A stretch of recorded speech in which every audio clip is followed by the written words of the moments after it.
بەڵێ ئێستا بە شێوەیەکی گشتی ناوچەکە بە دۆخێکینە ئارام تێئەپەڕی بە دۆخێکی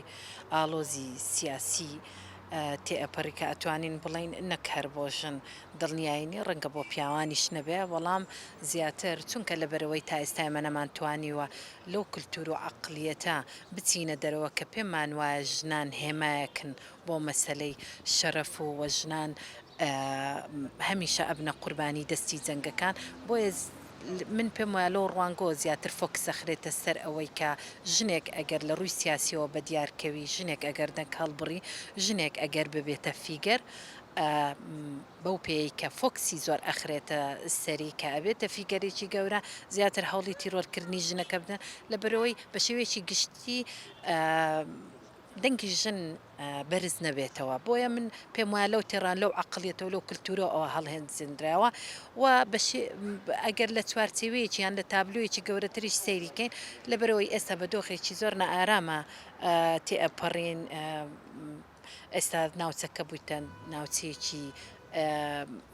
یەکلایکردنەوەی ململانەیەکان بوویتە چەقی ڕووداوەکان بۆیە ئێستا ئێمە ئەتوانین بڵێن هیچ کەسێک دڵنیایی نییە لە ژیانی خۆیان تۆ نازانی پێشبینی بۆ بەیانیت چۆنا و ئایا لە ئایندەدا پرسی کورد بە شێوێکی گشتی بەرەو چە ئاقارێک ئەڕوا بۆیە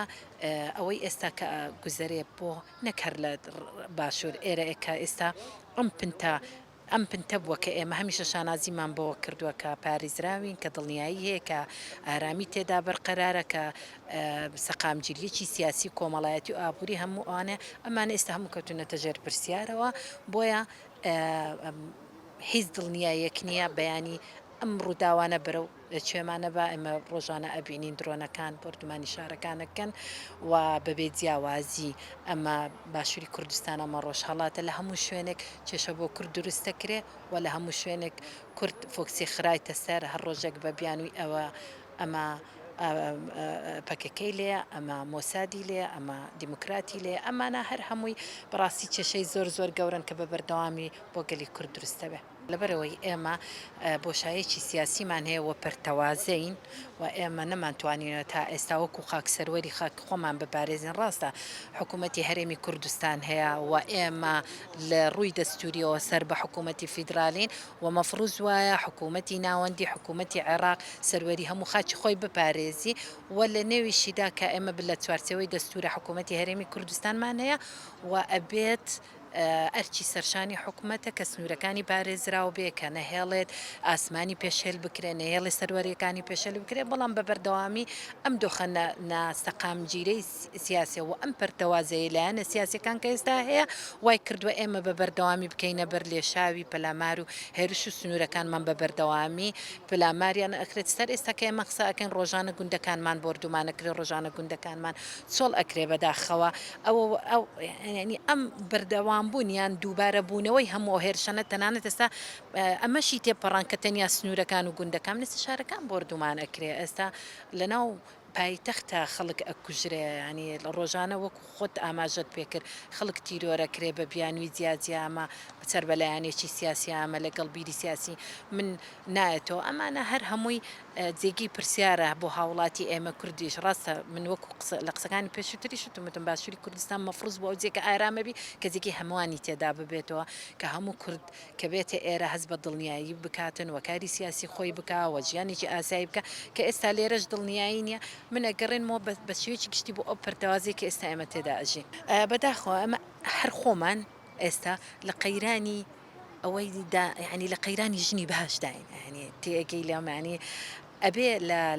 تەنان لەناو حزبە سیاسیەکانیش ئێمە لە قەیراندان کە ژنی بە کەفاءات ژنی مەدانی ژنی سیاسی هەموو لە هەموو ڕوانەوە ئێمە لە قەیرانداین کەچی زیاتریش کە ژنێک هەڵەکەوێ فۆکسەخرێتە سەر ژنەکە و بەداخەوە زۆر جار بە کوشتنیان بە لە ناوبردننی بە بیانووی زیازیە نەتیجەکەی ئەبینین ئێمە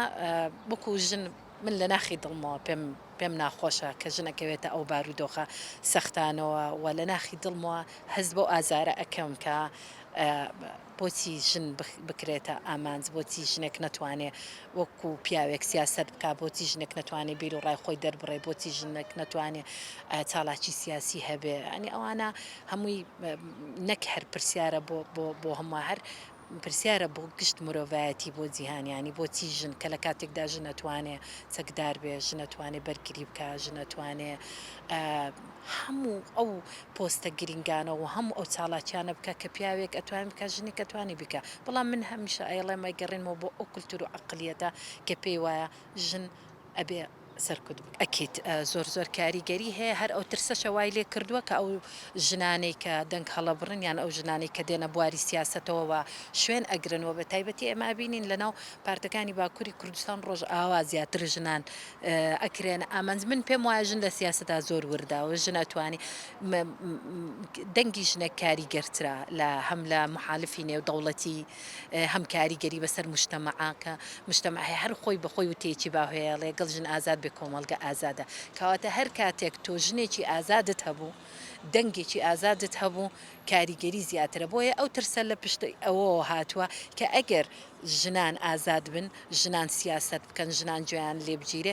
ژن کاریگەری هەیە بەسەر پیاوە هەیتی بەسەر مناڵە هەیتی بەسەر کۆمەلگەیە هەیتی بۆیە من پێم وایە لە ڕوانگەی ئەو ترسەوە وای کردووە ژنان زیاتر بکرێنە ئامانج.